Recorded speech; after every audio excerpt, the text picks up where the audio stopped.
एक टॉपिक है अपना डिग्री ऑफ फ्रीडम, एक है law of equi partition of energy और तीसरा है CP and CV for gases. तो पहले तुम इन तीनों टॉपिक को समझना लेकिन है क्या। तो सबसे पहला टॉपिक है अपना वो है डिग्री ऑफ फ्रीडम। सबसे पहला टॉपिक है वो है डिग्री ऑफ फ्रीडम और इसको कई लोग एफ से डिनोट करते हैं। तो डिग्री ऑफ फ्रीडम होता क्या है? तो पहले आप अपनी कॉपी में इसकी डेफिनेशन लिखो कि डिग्री ऑफ फ्रीडम होता क्या है। तो number of ways in which a particle can have kinetic energy. मतलब एक पार्टिकल के पास किस किस तरीके की काइनेटिक एनर्जी हो सकती है, वो होता है डिग्री ऑफ फ्रीडम। तो number of ways in which a particle can have kinetic energy is called as degree of freedom. तो अब डिग्री ऑफ फ्रीडम का मतलब क्या है? अब डिग्री ऑफ फ्रीडम क्या होता है अब तुम उसको समझना। देखो, सपोज करो कि एक पार्टिकल है, एक बंदा है, वो खाली एक्स डायरेक्शन में चल रहा है। क्या कर रहा है? ये बंदा खाली एक्स डायरेक्शन में चल रहा है। तो इसका डिग्री ऑफ फ्रीडम कितना होगा? खाली एक होगा, क्योंकि इसके पास काइनेटिक एनर्जी खाली किस डायरेक्शन में? खाली एक्स डायरेक्शन में। इसी तरीके से मान लो कि ये बंदा है, ये खाली वाई डायरेक्शन में चल रहा है, तो इसका डिग्री ऑफ फ्रीडम भी कितना होगा? खाली वन होगा। लेकिन सपोज करो कि आपका जो बंदा है वो ऐसे जा रहा है, मतलब उसका मोशन एक्स डायरेक्शन में भी है, उसका मोशन वाई डायरेक्शन में भी है। तो अब इसके डिग्री ऑफ फ्रीडम कितने हो गए? दो हो गए। आया तुम्हें समझ में? क्योंकि तीसरे वाले केस में आपका जो बंदा है वो आगे भी जा रहा है, ऊपर भी जा रहा है, तो डिग्री ऑफ फ्रीडम कितने हो गए? दो हो गए। उसी तरीके से मान लो कि एक कोई डिस्क है, मान लो कि एक कोई बॉडी है, वो अपनी जगह पड़ी पड़ी घूम रही है, तो उसका डिग्री ऑफ फ्रीडम खाली कितना होगा? एक होगा। लेकिन यही मान लो आपकी डिस्क है, वो घूम भी रही है और मान लो चल भी रही है, जैसे गाड़ी का टायर घूमता भी है और चलता भी है, तो इसके डिग्री ऑफ फ्रीडम कितने हो जाएंगे? दो हो जाएंगे। एक तो घूमने वाला और एक चलने वाला, तो इसके डिग्री ऑफ फ्रीडम कितने हो जाएंगे? दो हो जाएंगे। तो दिशा आपने अभी ज्वाइन किया, आप समझना बेटा, डिग्री ऑफ फ्रीडम का मतलब होता है कि किसी भी पार्टिकल के पास कितने तरीकों से काइनेटिक एनर्जी हो सकती है। जैसे एक बंदा है, वो खाली आगे जा रहा है एक्स में, तो एक डिग्री ऑफ फ्रीडम होगा। अगर मान लो ये बंदा खाली वाई में जा रहा है, तो भी एक डिग्री ऑफ फ्रीडम होगा, क्योंकि अब काइनेटिक एनर्जी वाई डायरेक्शन में है, पहले काइनेटिक एनर्जी एक्स में थी। लेकिन मान लो कि आपका पार्टिकल ऐसे जा रहा है, तो आपका पार्टिकल आगे भी जा रहा है, ऊपर भी जा रहा है, तो इसके पास एक्स में भी काइनेटिक एनर्जी है, वाई में भी काइनेटिक एनर्जी है, तो डिग्री ऑफ फ्रीडम कितने हो गए? दो।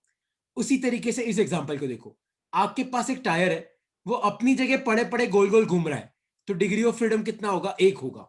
लेकिन मान लो कि आपका टायर घूम भी रहा है और चल भी रहा है, तो डिग्री ऑफ फ्रीडम कितने हो गए थे? क्योंकि एक तो ये घूमने वाली काइनेटिक एनर्जी, एक एक रोटेशनल, एक घूमने वाली काइनेटिक एनर्जी, एक चलने वाली काइनेटिक एनर्जी।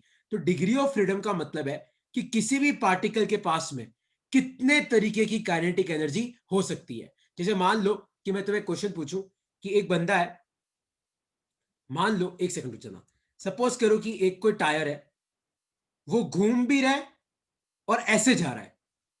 कैसे जा रहा है? एक्स में भी जा रहा है और वाई में भी जा रहा है और घूम भी रहा है।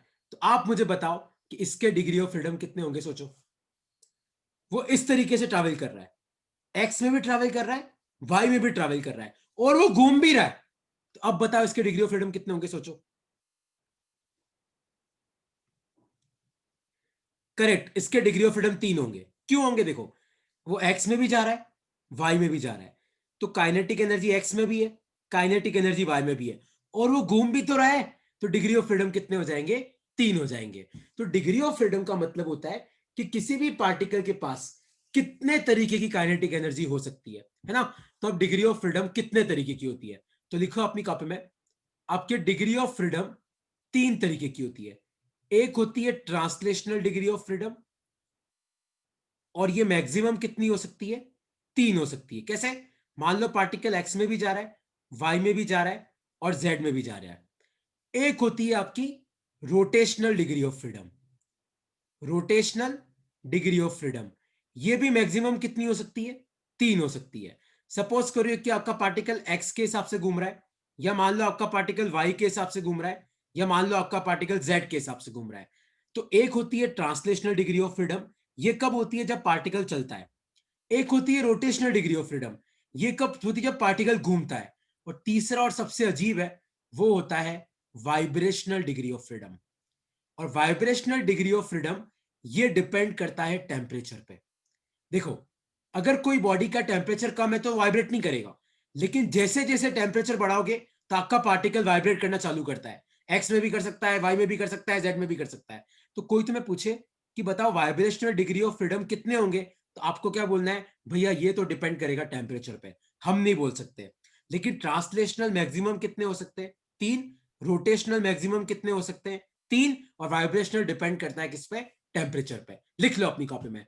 तो तुम्हारे पास 3 तरीके के डिग्री ऑफ फ्रीडम होते हैं। कौन से, ट्रांसलेशनल, रोटेशनल, वाइब्रेशनल। एक बार लिख लो अपनी कॉपी में, लिख लो इसको अपनी कॉपी में।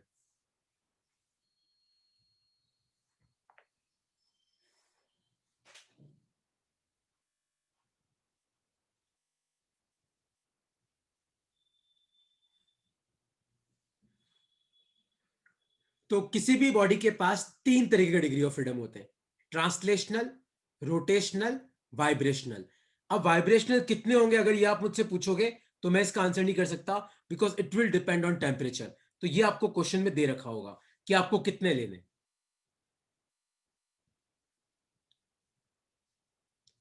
ठीक है, जैसे मान लो मैं तुम्हें एक वीडियो बता रहा हूं, देखो तुम ध्यान से देखना, तुम्हें ना उससे समझ में आ जाएगा। देखो, जैसे ये देखो, ये रोटेशनल हो गया, ये रोटेशनल हो गया, सॉरी ये ट्रांसलेशनल हो गया, और ये रोटेशनल है। देखो, आपकी बॉडी घूम रही है, तो ये ट्रांसलेशनल है, ये ट्रांसलेशनल है, ये ट्रांसलेशनल है। और अब दो रोटेशनल, देखो ऐसे रोटेट होगी बॉडी। आया तुम्हें समझ में कि ये डिग्री ऑफ फ्रीडम कैसे आते हैं, कि नहीं समझ में आया? किसी को स्लाइड में कोई डाउट है तो आप पूछ सकते हो। तो अगर मान लो तुम्हारे एग्जाम में क्वेश्चन आ जाता है कि बताओ translational degree of freedom maximum कितने हो सकते हैं, 3 हो सकते हैं। रोटेशनल कितने हो सकते हैं, 3 हो सकते हैं। वाइब्रेशनल डिपेंड करता है टेम्परेचर पे। कोई डाउट है इसमें तो पूछो यार। यश, अब्दुल, कोई डाउट है? चारू, कोई डाउट है तो पूछ लो यार। क्लियर है सर। पक्का? ओके। अब तुम ध्यान से देखो, टॉपिक लिखो अपनी कॉपी में, degree of freedom comma CP comma CV for mono atomic gases. तो अब तुम समझना कि निकालते कैसे। मोनो एटॉमिक, देखो मोनो एटॉमिक का मतलब है जिसमें खाली एक एटम हो, जैसे हीलियम हो गया, जैसे नियोन हो गया, जैसे आर्गन हो गया, जैसे क्रिप्टन हो गया, जैसे जेनन हो गया। तो इन सब में आपके कितने होते हैं, इन सब में आपके कितने, एक एटम होते हैं। अब तो मैं तेरे क्वेश्चन का आंसर करता हूं बेटा, एक बार ये समझाने दे मुझे ना। देखो, डिग्री ऑफ फ्रीडम कैसे निकालोगे, अब तुम सब ध्यान से देखना। डिग्री ऑफ फ्रीडम का फॉर्मूला होता है 3n - r। तो यहां पे n का मतलब होता है नंबर ऑफ पार्टिकल, r का मतलब होता है कितने रिलेशन है। तो डिग्री ऑफ फ्रीडम, जैसे खाली हीलियम है, तो खाली हीलियम है तो डिग्री ऑफ फ्रीडम कितने आएंगे, 3n - r। n का मतलब है नंबर ऑफ पार्टिकल, खाली एक पार्टिकल है, रिलेशन कितना है, 0। तो डिग्री ऑफ फ्रीडम कितना हो गया, 3 हो गया। तो याद रखना, अगर कोई तुम्हें पूछे कि बताओ मोनो एटॉमिक गैसेस में कितने डिग्री ऑफ फ्रीडम होते, 3। और याद रखना, ये तीनों के तीनों आपके ट्रांसलेशनल डिग्री ऑफ फ्रीडम है। क्योंकि अगर आपका अकेला एटम घूमता है ना, तो उसकी काइनेटिक एनर्जी नेग्लिजिबल होती है। तो घूमने और वाइब्रेशन वाला अपन नहीं लेते, अपन खाली कौन सा लेते हैं, ट्रांसलेशनल। तो कोई तुम्हें पूछे कि बताओ मोनो एटॉमिक गैस के कितने डिग्री ऑफ फ्रीडम हो सकते हैं, तो आप बोलोगे सर 3 हो सकते हैं। अच्छा, वो तीनों कौन से होंगे, रोटेशनल होंगे, ट्रांसलेशनल होंगे, कि वाइब्रेशनल होंगे? तो आप बोलोगे भैया तीनों के तीनों कौन से हैं, ट्रांसलेशनल है। आया तुम्हें समझ में? और अब एक और इंपॉर्टेंट फॉर्मूला है, ये तुम्हें याद रखना है। सीवी का फॉर्मूला होता है F/2R, और सीपी का फॉर्मूला होता है CV+R। अगर तुम्हें याद हो तो ये डेरिवेशन मैंने लास्ट क्लास में कराई थी, अगर नहीं याद है तो अभी फॉर्मूला याद कर लो। तो सीवी कितना आ जाएगा, एफ की जगह क्या आ जाएगा, 3/2R, और सीपी कितना आ जाएगा, 3/2R+R। तो ये कितना आ जाएगा, 5/2R। लिख लो अपनी कॉपी में। मोनो एटॉमिक गैस का डिग्री ऑफ फ्रीडम याद रखना है, कौन से होते हैं वो याद रखना है, सीवी कितना होता है वो याद रखना है, सीपी कितना होता है वो याद रखना है, और आपने एफ निकाला कैसे वो भी आपको याद रखना है। लिख लो इसको अपनी कॉपी में, लिख लो। फिर अपन डायटोमिक गैसेस पे आते हैं, लिख लो एक बार इसको अपनी कॉपी में। बहुत इंपॉर्टेंट स्लाइड्स हैं ये, एक एक नंबर के क्वेश्चन आते हैं यहां से, एक एक नंबर के। तो अगर तुम्हें याद है तो नंबर आ जाएंगे, नहीं है तो नहीं आएंगे। लिख लो इसको अपनी कॉपी में। सर हाँ पूछो। F is equal to 3n में n क्या है? एन मतलब होता है कितने पार्टिकल है। जैसे हीलियम तो अकेला है, हीलियम तो किसी के साथ बॉन्ड बनाता ही नहीं है, तो एन तो 1 हो गया। आर मतलब कितने बॉन्ड है, अरे बॉन्ड ही नहीं है तो आर 0 हो गया। Okay sir. और याद रखना ये तीनों कौन से हैं, ये तीनों ट्रांसलेशनल है, मतलब एक्स वाई जेड वाले। ये अगर अकेला एटम घूमता है ना तो उसकी काइनेटिक एनर्जी 0 के आसपास होती है, पर अकेला एटम वाइब्रेट कैसे करेगा, वाइब्रेट करने के लिए 2 एटम तो मिनिमम चाहिए।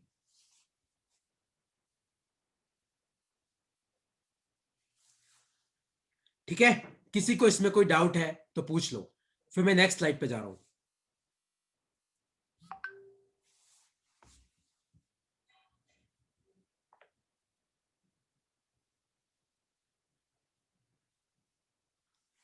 ओके, आई होप सो तुमने लिख लिया होगा। मैं नेक्स्ट स्लाइड पे जाऊं कि 2 मिनट रुकूं? दिशा आपको डाउट है, चारों कोई डाउट है तो पूछ लो। अब्दुल भाई क्लियर है कि डाउट है? अगला तुम्हें ही करना है इसलिए मैं तुम्हें तुम्हारे में छोड़ूंगा।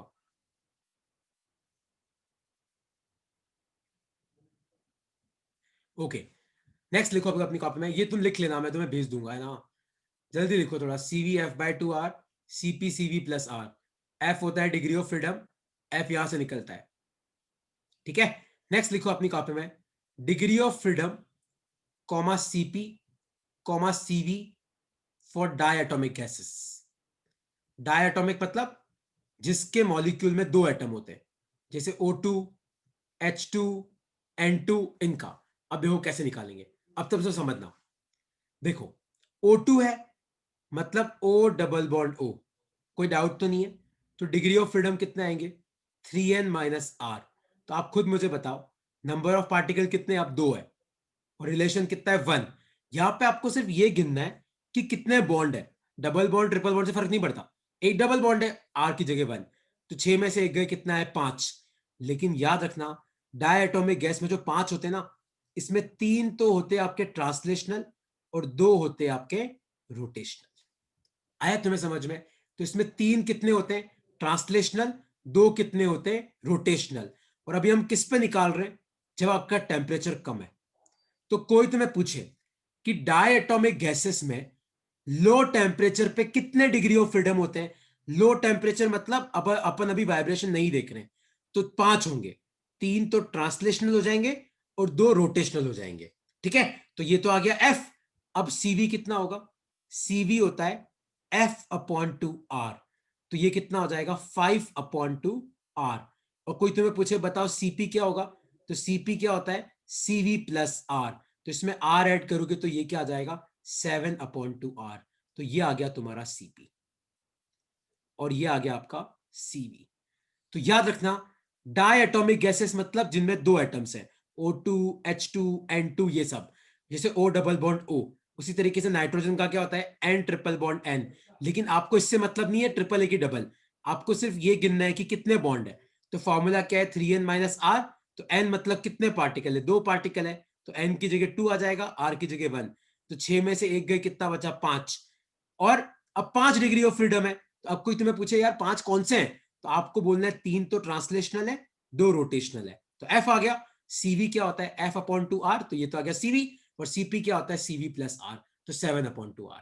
लेकिन याद रखना अगर आपका टेम्परेचर हाई है, मान लो कि क्वेश्चन में स्पेसिफिक दे रखा है कि आपका टेम्परेचर हाई है, तो होता क्या है, फिर ये ऑक्सीजन जो एटम्स है ये वाइब्रेट करना चालू करते हैं। तो याद रखना हाई टेम्परेचर पे आपके डिग्री ऑफ फ्रीडम 7 हो जाएंगे। तो 3 तो ट्रांसलेशनल, 2 रोटेशनल, 2 वाइब्रेशनल। तो F 7 हो गया, तो CV कितना हो जाएगा, F/2R। तो F कितना है, 7, तो 7/2R। और CP क्या हो जाएगा, CV+R। तो ये कितना हो जाएगा, 9/2R। लिख लो अपनी कॉपी में, लिख लो इसको, ये सब बहुत इंपॉर्टेंट है। मैंने तुम्हें क्या कहा था, वाइब्रेशन कब होता है, जब टेम्परेचर बढ़ता है। तो लो टेम्परेचर पे आपको वाइब्रेशन नहीं देखना है, जब आपका टेम्परेचर ज्यादा होगा तभी आपको वाइब्रेशन देखना है। लिख लो अपनी कॉपी में, 3 translational plus 2 rotational plus 2 vibrational. Vibration कब आएंगे? हाई टेम्परेचर पाएंगे। कोई डाउट है इसमें तो पूछो। ये क्या है, तुम्हें याद रखना है ना, ये सब एक्सपेरिमेंटली वेरीफाइड वैल्यूज है। तो तुम अगर पूछोगे सर 2 ही क्यों आए, सर 4 क्यों नहीं आए, 6 क्यों नहीं आए, तो यार ये एक्सपेरिमेंटली वेरीफाइड वैल्यू है कि टेम्परेचर बढ़ाने पे 2 वाइब्रेशनल डिग्री ऑफ फ्रीडम आ जाते हैं।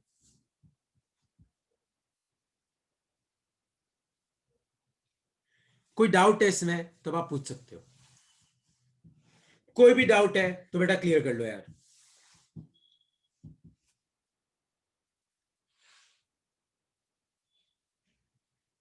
दिशा, चारू, कोई डाउट है बेटा इसमें तो प्लीज पूछ लो कि सर वापस समझा दो, क्योंकि ये सब इंपॉर्टेंट है यार, है ना।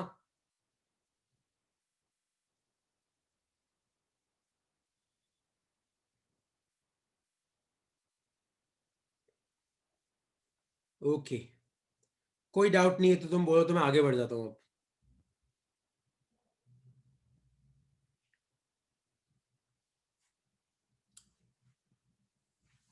ठीक है, नेक्स्ट लिखो अपनी कॉपी में, degree of freedom comma CP comma CV for polyatomic gases.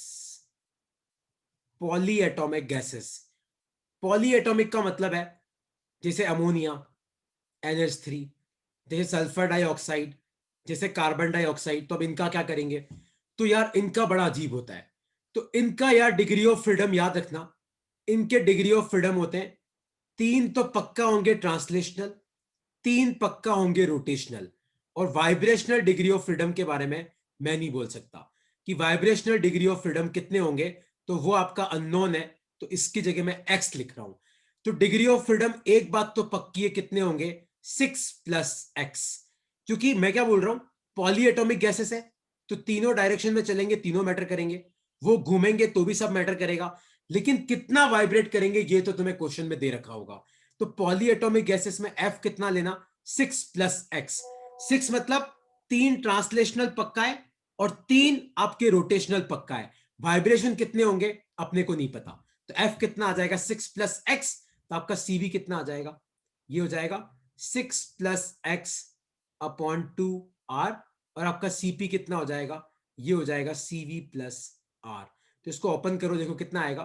तो ये हो जाएगा तुम्हारा 6/2, तो हो जाएगा 3R plus x upon 2R।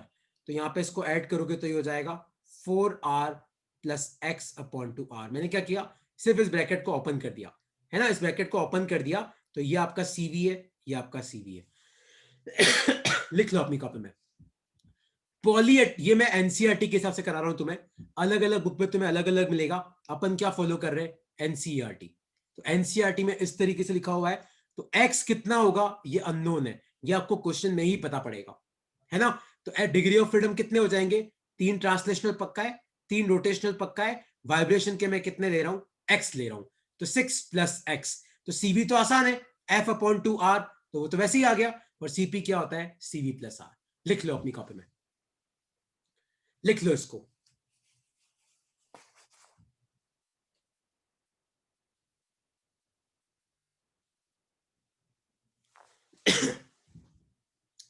लिख लो, और कोई डाउट है इसमें तो आप पूछ सकते हो। तो अब तक हम लोगों ने क्या पढ़ा, डिग्री ऑफ फ्रीडम का मतलब क्या होता है कि किसी भी पार्टिकल के पास किस किस तरीके की काइनेटिक एनर्जी हो सकती है। तो पहले हमने मोनोएटॉमिक पढ़ा, फिर डायएटॉमिक पढ़ा, अब हम पॉलीएटॉमिक पे आ गए। किसी को इसमें कोई डाउट है तो आप पूछ सकते हो।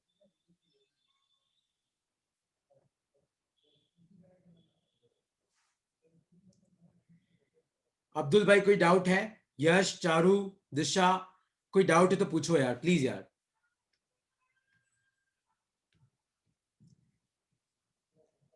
तो ये फॉर्मूले याद रखना आप, सीवी F/2R होता है और सीपी आपका सीवी प्लस आर होता है। और डिग्री ऑफ फ्रीडम कैसे निकालते हैं, इस तरीके से। कोई डाउट नहीं हो तो यार मैं नेक्स्ट टॉपिक पे बढ़ता हूं।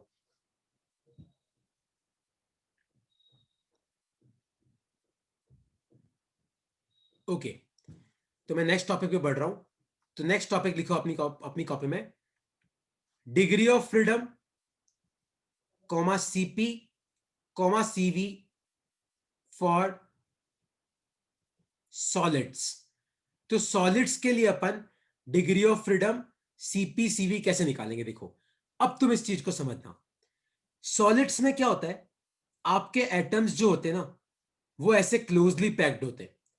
मतलब सॉलिड में क्या होता है, आपके सब एटम एक दूसरे से बंधे हुए होते हैं। तो सॉलिड्स में आपका ट्रांसलेशनल डिग्री ऑफ फ्रीडम तो जीरो होते हैं, रोटेशनल डिग्री ऑफ फ्रीडम भी जीरो होते हैं। क्योंकि सॉलिड को गर्म करने पे क्या कभी पार्टिकल चलते? क्या पार्टिकल चलते नहीं है। अगर आप सॉलिड को गर्म करोगे तो आपका जो पार्टिकल है वो ऐसे एक्स में वाइब्रेट कर सकता है, वाई में वाइब्रेट कर सकता है, और जेड में वाइब्रेट कर सकता है। तो सॉलिड्स के लिए अपन डिग्री ऑफ फ्रीडम कितने लेते हैं? 6। और 6 के लिए 6 कौन से होते हैं? वाइब्रेशनल। तो एक्स में वाइब्रेट कर रहा है 2, वाई में वाइब्रेट कर रहा है 2, जेड में वाइब्रेट कर रहा है 2। तो कितने हो गए? 6। और याद रखना, सॉलिड्स के लिए CP और CV की वैल्यू करीबन करीबन बराबर होती है, वो होती है F/2R। तो F आपका कितना है? 6। तो ये कितना आ जाएगा? 3R। ये सिर्फ तुम्हें याद रखना है, लिख लो अपनी कॉपी में, लिख लो। किसी भी सॉलिड में कभी तुमने देखा है कि किसी चीज सॉलिड को गर्म करो चलने लग गया? तो ना तो, क्योंकि गैस में तो क्या होता है, पार्टिकल चल सकते हैं, पार्टिकल घूम सकते हैं, क्योंकि गैस में क्या होता है, पार्टिकल दूर दूर होते हैं। लेकिन सॉलिड में ना तो पार्टिकल चल सकते हैं, तो translational degree of freedom zero, ना घूम सकते तो रोटेशनल भी जीरो, क्योंकि ये सब एक दूसरे से बंधे हुए हैं, इन सब के बीच में बॉन्ड बना हुआ है। तो ना तो ये चल सकते हैं ना ये घूम सकते हैं, पर हाँ अपनी जगह वाइब्रेट तो कर ही सकते हैं, एक्स में भी कर सकते हैं, वाई में भी कर सकते हैं, जेड में भी कर सकते हैं। तो डिग्री ऑफ फ्रीडम कितना हो जाएगा? 6। और 6 के 6 कौन सा है? Vibrational degree of freedom. तो इसमें CP और CV बराबर होते हैं, क्योंकि अगर तुम सॉलिड को गर्म करो तो ज्यादा वॉल्यूम उसका बढ़ता नहीं है। तो CP और CV करीबन करीबन बराबर होंगे, तो इसलिए इसको C लिखते हैं। इसमें अपन CP/CV लिखते ही नहीं है। और कितना हो जाएगा? F/2R। F की जगह 6 पुट करना, 6/2, तो ये आ गया 3R। तो अगर मान लो तुम्हारे एग्जाम में MCQ आ जाए कि बताओ किसी सॉलिड्स के अंदर कितने डिग्री ऑफ फ्रीडम होते हैं? 6 होते हैं। कौन से होते हैं सर? सारे के सारे वाइब्रेशनल होते हैं। अच्छा, CP और CV अलग अलग होता है क्या? नहीं होता है, करीबन करीबन सेम होता है। अच्छा, कितना होता है? तो 3R होता है। तो लिख लो अपनी कॉपी में।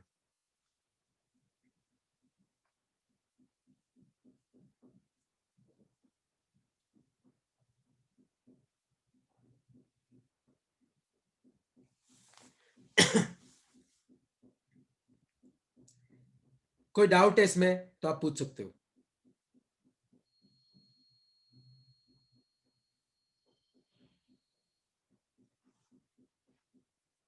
ओके, कोई डाउट नहीं है तो इसका अब लास्ट पार्ट पे आ रहा हूं, लिखो अपनी कॉपी में।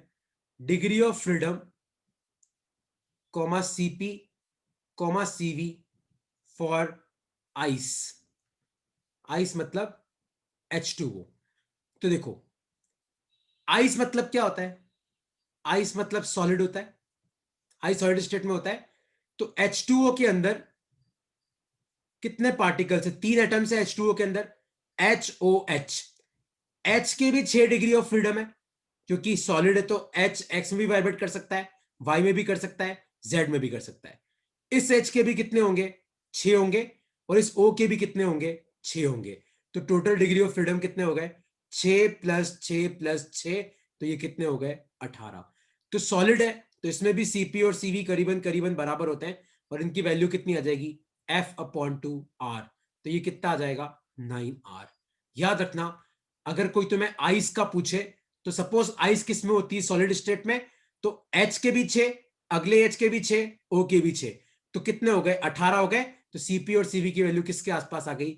9R के आसपास आ गई। लिख लो अपनी कॉपी में। और R की वैल्यू क्या होती है? 8.314। तो ये लिख लो अपनी कॉपी में। Degree of freedom CP/CV for ice. Assume कर आइस किस में होता है? सॉलिड में होता है। तो सॉलिड में हर पार्टिकल के कितने होते हैं? 6। ट्रांसलेशन तो होता ही नहीं है, रोटेशन तो होता ही नहीं है। ये 6 के 6 कौन से? Vibrational vibrational vibrational. लिख लो अपनी कॉपी में।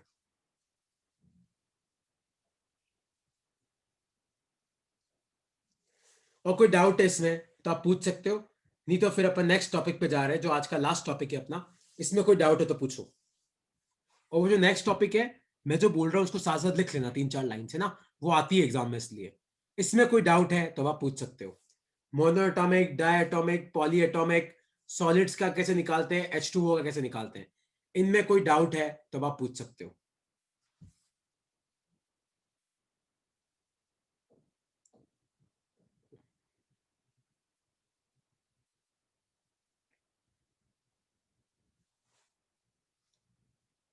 ओके, कोई डाउट नहीं है तो अब तुम सब ध्यान से देखो। नेक्स्ट लिखो अपनी कॉपी में, आज का लास्ट टॉपिक लिखो, law of law of equipartition, law of equipartition of energy. अब इसका मतलब तुम समझना बहुत आसान है, इसका मतलब आप समझना। तो according to this law, according to this law, total energy of any particle, total energy of any particle in ideal gas। तो आइडियल गैस के अंदर कोई भी पार्टिकल लो, उसकी जो टोटल एनर्जी होती है ना, is equally divided among, is equally divided among all degrees of freedom. तो जैसे मान लो, अब इसका मतलब तुम समझना कि according to this law, total energy of any particle is, in ideal gas लिखा हुआ है, in ideal gas is equally divided among all degree of freedom. इसका मतलब क्या है? इसका मतलब यह है कि सपोज करो कि आपके पास कोई डायटोमिक मॉलिक्यूल है और इसके पास 1000 जूल की एनर्जी है, तो डायटोमिक के डिग्री ऑफ फ्रीडम कितने होते हैं? 5। तो लॉ ऑफ इक्विपार्टीशन ये बोलता है कि जो भी एनर्जी है वो हर डिग्री ऑफ फ्रीडम के पास बराबर होगी। तो 5 डिग्री ऑफ फ्रीडम है तो हर डिग्री ऑफ फ्रीडम के पास कितनी होगी? 200 200 200 200 200। तो आप वापस पढ़ो इसको। तो according to this law, total energy of any particle in ideal gas is equally divided among all degree of freedom and, अब सबसे इंपॉर्टेंट है, and every degree of freedom, and every degree of freedom will have energy of half kBt, and every degree of freedom will have energy of half kBt। और half kBt का मतलब समझना, यहां पे जो T है वो होता है आपका टेम्परेचर, वो किस में लेना है? केल्विन में। और kB जो होता है, kB है आपका बोल्ट्जमैन कांस्टेंट। kB क्या है? Boltzmann constant. और kB का जो फॉर्मूला होता है वो होता है R/Na। R मतलब आपका कांस्टेंट, Na मतलब एवोगैड्रो नंबर। लिख लो अपनी कॉपी में। तो कोई तुम्हें पूछे, कई बार एमसीक्यू में आता है, तो बताओ लॉ ऑफ इक्विपार्टीशन के हिसाब से हर डिग्री ऑफ फ्रीडम के पास कितनी एनर्जी है? तो हर डिग्री ऑफ फ्रीडम के पास कितनी एनर्जी होती है? Half kBt। लिख लो अपनी कॉपी में, लिख लो अपनी कॉपी में। तो according to this law, total energy of any particle in ideal gas is equally divided among all degree of freedom, and every degree of freedom will have energy of half kBt।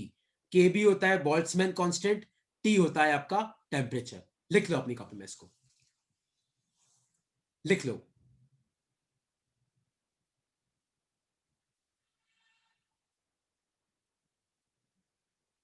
ठीक है, फिर इसके बस एक दो numerical मैं तुम्हें करा रहा हूं, फिर अपन इसको खत्म करेंगे ना। तो एक न्यूमेरिकल मैं करा रहा हूं, अगला तुम्हें करना है। ठीक है, तो एक न्यूमेरिकल मैं करा रहा हूं, अगला आप सबको करना है। सब क्वेश्चन ध्यान से पढ़ना, ये लिख लो, आराम से लिख लो, फिर मैं न्यूमेरिकल कराता हूं। ये लास्ट टॉपिक है, फिर अपन एक दो न्यूमेरिकल अभी कर रहे हैं, एक टॉपिक छोटा सा और है, वो करके अपन क्लास खत्म करेंगे। ठीक है, तो अब एक क्वेश्चन लिखो अपनी कॉपी में। क्वेश्चन है ये, फाइंड टोटल एनर्जी ऑफ,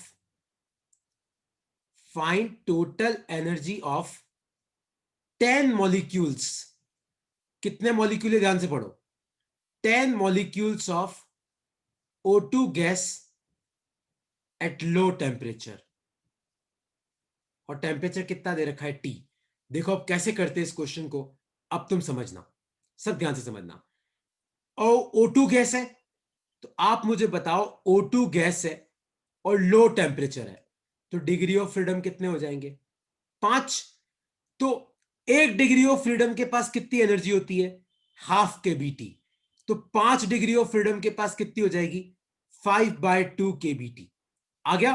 तो मतलब O2 का जो एक मॉलिक्यूल होता है उसके पास कितने डिग्री ऑफ फ्रीडम है? 5। एक डिग्री ऑफ फ्रीडम के पास हाफ है, तो 5 के पास 5/2 केबीटी। लेकिन अपने पास कितने मॉलिक्यूल है? 10। तो इंटू 10 से मल्टीप्लाई करो तो आपका आंसर कितना आएगा? 50/2 केबीटी। तो इसका आंसर कितना आया? 25 केबीटी। तो तुम्हें क्या करना है, एक मॉलिक्यूल की एनर्जी निकालो, मल्टीप्लाई कर दो टोटल मॉलिक्यूल से, और चेक कर लो कि कौन सा है, डायटोमिक है, पॉलीएटॉमिक है, कौन सा है। आया तुम्हें समझ में? Find total energy of 10 molecules of O2 gas at low temperature. क्योंकि लो टेम्परेचर पे 5 होते हैं, हाई टेम्परेचर पे 7 होते हैं। तो एक डिग्री ऑफ फ्रीडम के पास हाफ केबीटी है, तो O2 के पास तो 5 डिग्री ऑफ फ्रीडम है, तो टोटल कितनी हो गई? 5/2 केबीटी। और मॉलिक्यूल कितने? 10। तो 10 से मल्टीप्लाई करो तो 50/2 केबीटी। आया समझ में कि इस क्वेश्चन में डाउट है? दिशा कोई डाउट है? यश कोई डाउट है? चारू कोई डाउट है इसमें तो पूछो।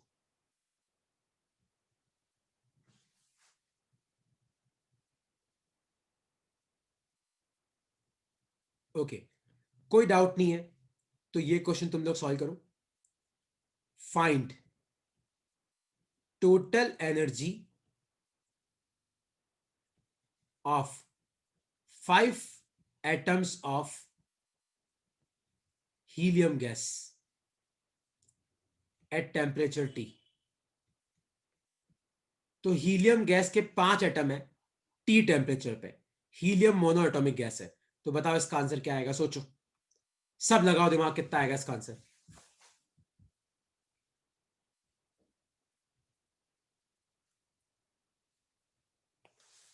हीलियम है, टेम्परेचर T है, 5 एटम है, हीलियम मोनो एटॉमिक गैस होती है।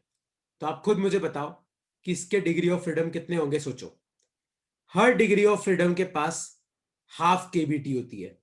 तो कितने डिग्री ऑफ फ्रीडम होंगे मोनो एटॉमिक के पास? इस क्लास के शुरुआत में मैंने तुम्हें बताया था, कितने होंगे सोचो।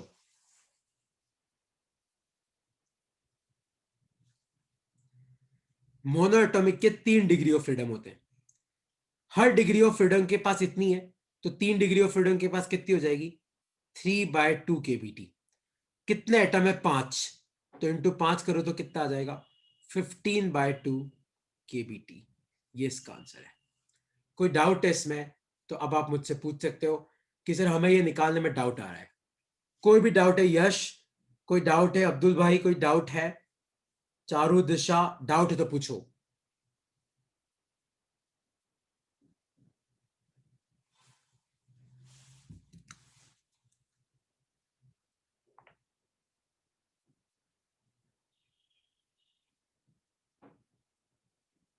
कोई डाउट है इसमें तो पूछो, वरना मैं आज के लास्ट टॉपिक पे जा रहा हूं, फिर अपनी क्लास खत्म हो जाएगी।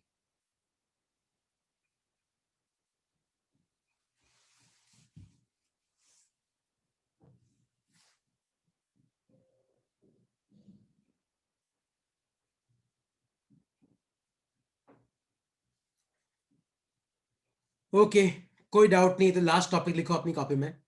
गामा कैसे निकालते हैं? याद है एडियाबेटिक प्रोसेस में PV gamma equal to constant.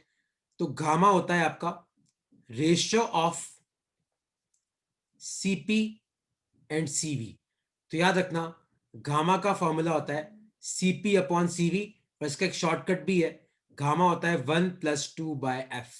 लिख लो अपनी कॉपी में, ये लास्ट चीज है आपका, लिख लो अपनी कॉपी में, गामा होता है CP/CV। इसका एक शॉर्टकट भी है, वो है 1+2/f। तो अगर मैं पूछूं कि बताओ हीलियम के लिए गामा कितना होगा, तो 1+2/3। आया समझ में? F डिग्री ऑफ फ्रीडम है और गामा होता क्या है? Ratio of CP and CV. तो नेक्स्ट क्लास अपनी थर्मो की लास्ट क्लास है, एटीजी की, है ना, और फिर अपन फ्लूइड मैकेनिक्स पे आएंगे। और कोई डाउट है आप तो आप पूछ सकते हो, और कोई भी डाउट है तो अब आप पूछ सकते हो। ओके, कोई डाउट नहीं है तो नेक्स्ट क्लास में मिलते हैं। आज जो मैंने पढ़ाया ये नोट्स और इसकी शीट में आपको भेज दूंगा। मैं सिर्फ 10 क्वेश्चन भेजूंगा, भगवान के लिए इतना तो करो यार, है ना, रिक्वेस्ट कर रहा हूं तुम लोगों से। 10 क्वेश्चन भेजूंगा, उतना तो करो, वरना क्या करोगे एग्जाम में तुम लोग? हाँ, खाली 50% मार्क्स लेके आओगे क्या एग्जाम्स में? प्लीज यार शीट सॉल्व करना, ठीक है? चलो ओके बाय बाय।